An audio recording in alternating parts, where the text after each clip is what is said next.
ಕಡ್ಲಿಬೇಳೆ ಹಿಟ್ಟು ಮತ್ತು ತುಪ್ಪ ಚೆಂದಂಗೆ ಕುದಿಸಿ ಆದಮೇಲೆ ಈ ಥರ ಬ್ರೌನ್ ಕಲರ್ ಬರ್ತದೆ. ಅದರಿಂದ ಈ ಥರ ಗುಂಡನುಂಡಿ ಮಾಡ್ಬೋದು. ಹಲೋ, ಹಾಯ್, ನಮಸ್ಕಾರ. ಈಗ ನಾನು ಕಡ್ಲಿಬೇಳೆ ಉಂಡೆ ಅಂದ್ರೆ ಬೇಸನ್ ಉಂಡೆ ಮಾಡೋದು ಹೆಂಗಂತ ನಿಮಗೆ ಹೇಳ್ತೀನಿ.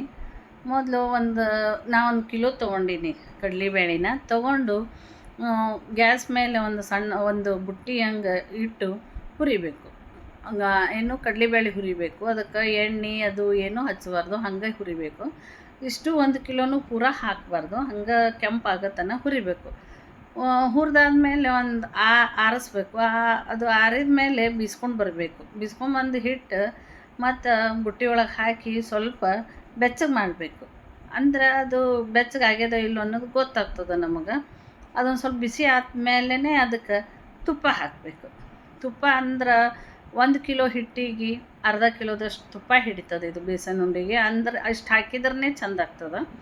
ಇದಕ್ಕೆ ಡಾಲ್ಡಾ ಅದು ಏನೂ ಹಾಕಬಾರ್ದು. ತುಪ್ಪದಾಗ ಮಾಡಿದ್ದು ರುಚಿನೇ ಬೇರೆ ಬರ್ತದೆ.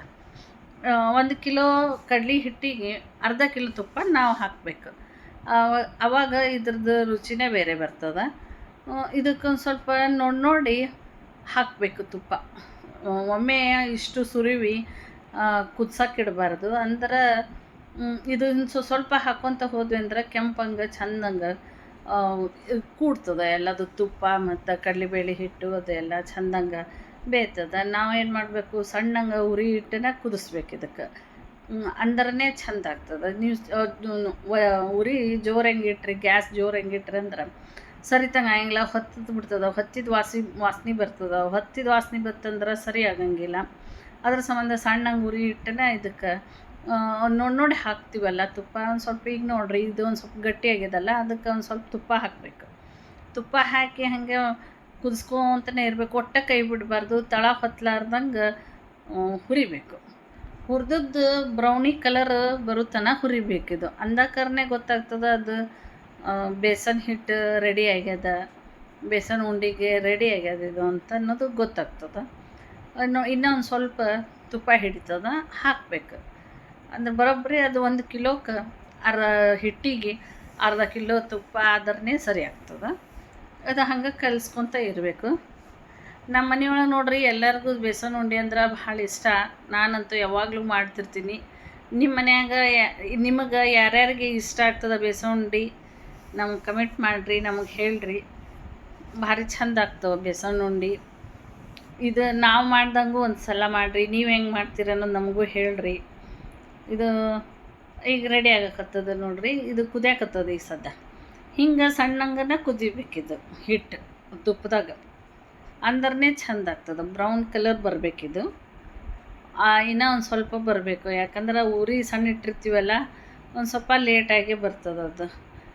ಜೋರು ಇಟ್ವಿ ಅಂದ್ರೆ ಹೊತ್ತದಂಗೂ ಆಗ್ತದೆ. ಅದಕ್ಕೆ ಸಣ್ಣಂಗೆ ಉರಿ ಇಟ್ಟು ಹುರಿಬೇಕು. ಈಗ ಒಂದು ಸ್ವಲ್ಪ ಕಲರ್ ಚೇಂಜ್ ಆಗಕತ್ತದ, ಬ್ರೌನ್ ಕಲರ್ ಬರ್ತದೆ. ಅದು ಹೊತ್ತಲಾರ್ದಂಗೆ ಹುರಿದ್ರೇ ಬ್ರೌನ್ ಕಲರ್ ಬರಬೇಕು, ಹೊತ್ತಿಸ್ಬಾರ್ದು ಹೊಟ್ಟೆ. ಮೇನ್ ಅದನ್ನ ಯಾಕೆ ಹೇಳಕತ್ತೀನಿ ಅಂದ್ರೆ, ಹೊತ್ತಿದ್ರೆ ರುಚಿ ಹೋಗ್ಬಿಡ್ತದೆ, ರುಚಿ ಬರೋಂಗಿಲ್ಲ. ಹೊತ್ತಿದ್ದು ವಾಸನೆ ಬಂದಂಗೆ ವಾಸನೆ ಬರ್ತದೆ. ಅದ್ರ ಸಂಬಂಧ ನಾನು ಹಗಲೆಲ್ಲ ಅದನ್ನೇ ಹೇಳಕತ್ತೀನಿ ನಿಮಗೆ. ಒಟ್ಟು ಹೊತ್ಸಕ್ಕೆ ಹೋಗಬೇಡ್ರಿ. ಹೊತ್ತಿಸ್ಲಿಲ್ಲ ಅಂದ್ರೆ ಉಂಡೆ ಚೆಂದ ಆಗ್ತವೆ. ಈಗ ನೋಡಿರಿ, ಈಗ ಹೆಂಗೆ ಅಳ್ಕಾಗತ್ತದ ನೋಡಿ. ಇದು ಖವಾದ ಗತೆ ಹೆಂಗೆ ಮೆತ್ತಗಾಗತ್ತದ ನೋಡಿರಿ. ಈ ಥರ ಮೆತ್ತಗಾಗಬೇಕು ಇದು ಹಿಟ್ಟು. ಈಗ ನೋಡಿರಿ, ಬ್ರೌನ್ ಕಲರ್ ಬಂದೈತಲ್ಲ, ಈ ಥರ ಬ್ರೌನ್ ಕಲರ್ ಬರಬೇಕು. ಇದಕ್ಕೆ ನಿಮಗೆ ಇನ್ನೊಂದು ಹೇಳ್ತೀನಿ, ಅದು ನಿಮಗೆ ಯಾರೂ ಹೇಳಿರಕ್ಕಿಲ್ಲ. ಇದಕ್ಕೇನು ಮಾಡಬೇಕು, ಸ್ವಲ್ಪ ಅಂದ್ರೆ ಅಗದಿ ಸ್ವಲ್ಪ, ಒಂದಿಷ್ಟೇ ಅಂದ್ರೆ ಇಷ್ಟೇ ಹಾಲು ತೊಗೋಬೇಕು. ಹಾಲು ತೊಗೊಂಡು ಅದ್ರ ಮೇಲೆ ಹಾಕಬೇಕು. ಅಂದ್ರೆ ಹಾಲು ಹಾಕಿದ್ವಿ ಅಂದ್ರೆ ಅಗದಿ ಸ್ಮೂತ್ ಬರ್ತಾವೆ ಉಂಡೆ, ಭಾಳ ಸ್ಮೂತ್ ಆಗ್ತಾವೆ. ತುಪ್ಪ ಹಾಕಿರ್ತೀವಿ, ಆದರೂ ಒಂದನೇ ಹಾಲು ಹಾಕಿದ್ವು ಅಂದ್ರೆ ಅದೊಂಥರ ಟೇಸ್ಟ್ ಬೇರೆಯೇ ಬರ್ತದೆ. ಇದೆಲ್ಲ ಹಾಕಿ ಕೈಯಾಡಿಸಿ ಆರಕ್ಕೆ ಬಿಡಬೇಕು. ಏನಿಲ್ಲ ಅಂದರೂ ಒಂದು 5-6 ತಾಸರ ಆರಕ್ಕಿಡಬೇಕು. ಆರಾದಮೇಲೆ ಈ ಥರ ಆಗ್ತದೆ. ಇದಕ್ಕೇನದ, ನಾವು ಸಕ್ಕರೆ ಹಾಕಬೇಕು, ಬಿಸಿ ಸಕ್ಕರೆ ಹಾಕಬೇಕು. ನಾ 1 ಕಿಲೋ ಹಿಟ್ಟಿಗೆ 1 ಕಿಲೋ ಸಕ್ಕರೆ ತೊಗೊಂಡು ಮಿಕ್ಸರ್ದಾಗ ಹಾಕಿ ಬಿಸೀನಿ. ಈ ಥರ ಬಿಸಿ ಇರೋದು ಹಿಟ್ಟು ಇದ್ರೊಳಗೆ ಒಂದು ಸ್ವಲ್ಪ ಏಲಕ್ಕಿ ಹಾಕೀನಿ, ಅಂದ್ರೆ ಚಲೋ ಘಮ ಘಮ ವಾಸ ಬರ್ತದ. ಅದನ್ನೇನದ ಈ ಬೇಸನ್ ಹಿಟ್ಟಿನಾಗ ಅದಿಷ್ಟು 1 ಕಿಲೋನು ಹಾಕೇ ಬಿಡ್ತೀನಿ. ಯಾಕಂದ್ರೆ ಅಳತೆ ಕರೆಕ್ಟ್ ಆಗ್ತದೆ, ಇದಕ್ಕೇನು ಹೆಚ್ಚು ಕಮ್ಮಿ ಬೇಕಾಗಿಲ್ಲ. ಹೆಚ್ಚಿಗೆ ಸ್ವೀಟ್ ತಿನ್ನಂಗಿಲ್ಲ ಈಗ ಯಾರು, ಅಗದಿ ಸರಿಸಮ ಹಾಕಿದ್ರೆ ಬರೋಬ್ಬರಿ ಆಗ್ತದೆ. ಈಗೇನು ಮಾಡೋದು, ಎರಡು ಮಿಕ್ಸ್ ಮಾಡಬೇಕು. ಮಿಕ್ಸ್ ಮಾಡೋದಂದ್ರೆ ಕೈಲಿ ತಿಕ್ಕಬೇಕು. ಸ್ಪೂನ್ಲೇ ತಿಕ್ಕಿ ಹಾಕಿ ಕಲಸಿದ್ರೆ ಸರಿ ಆಗಂಗಿಲ್ಲ. ಇದು ಕೈಲೇನ ಗಸ ಗಸ ತಿಕ್ಕಬೇಕು. ತಿಕ್ಕದಾಕರೇ ಈ ಥರ ಆಗ್ತದೆ. ಅಂದ್ರೆ ಎರಡು ಮಿಕ್ಸ್ ಆಗಿಂದ ಈ ಥರ ಬರ್ತದೆ.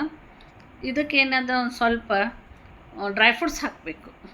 ನಾನು ಗೋಡಂಬಿನ ತುಪ್ಪದಾಗ ಹುರಿದೀನಿ, ದ್ರಾಕ್ಷಿ ಹುರಿಯಕ್ಕೆ ಹೋಗಿಲ್ಲ. ಯಾಕಂದ್ರೆ ಅದಷ್ಟು ಸರಿ ಆಗಂಗಿಲ್ಲ ಅಂತಂದು, ಹಂಗೆ ಒಣವ ದ್ರಾಕ್ಷಿ ಹಾಕಿದ್ರೆ ಟೇಸ್ಟ್ ಬರ್ತದಂತಂದು ಇಷ್ಟು ಕೂಡಿಸಿ ಇದ್ರಾಗ ಹಾಕೀನಿ. ಹಾಕಿ ಎಲ್ಲ ಕೈಯಾಡಿಸ್ಬೇಕು. ಈಗ ಕೈಯಾಡಿಸಿ ಉಂಡೆ ರೆಡಿ ಮಾಡಬೇಕು. ನೋಡಿ ನಿಮಗೆ ಯಾವ ಥರ ಅಳತೆ ಬೇಕೋ ಆ ಥರ ಉಂಡೆ ಮಾಡಿರಿ. ಇದು ಶೈನಿಂಗ್ ಆಗ್ತವೆ ಉಂಡೆ. ಹಂಗಾಗಿ ನೋಡಿರಿ, ನಾವು ಹಾಕಿರೋ ಡ್ರೈ ಫ್ರೂಟ್ಸ್ ಎಲ್ಲ ಒಳಗಡೆನೇ ಅದಾವ. ಅದಕ್ಕೆ ಅವು ಮೇಲೆ ಕಾಣಂಗಿಲ್ಲ, ನಾವು ಹಾಕಿರೋದು ಎಲ್ಲ ಒಳಗಡೆ ಇರ್ತವೆ. ಅಗದಿ ಸರಿಯಾಗಿ ಉಂಡೆ ಆಗ್ಯಾವ ನೋಡಿರಿ. ನೀವು ಮಾಡಿರಿ.